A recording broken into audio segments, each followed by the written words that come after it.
হুজাইফা প্রত্যেক রাতে খুব ভয় পেত। একদিন এক আন্টি তাকে একটা তাবিজ দিল।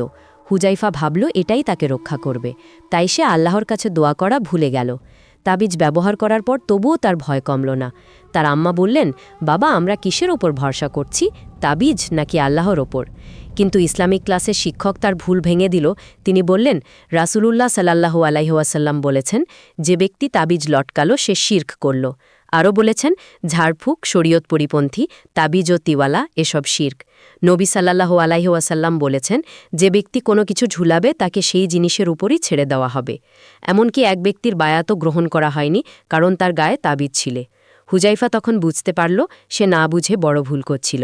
সে তাবিজ খুলে ফেলল এবং আল্লাহর কাছে দোয়া করল, হে আল্লাহ, আপনি ছাড়া কেউ আমাকে রক্ষা করতে পারে না, আমি শুধু আপনার উপরই ভরসা করি। এরপর তার মনে শান্তি ফিরে এলো। সে বুঝল আসল ভরসা তাবিজে না, শুধু আল্লাহর ওপর। তাই তাবিজ নয়, আল্লাহর ওপরই তাওয়াক্কাল করুন।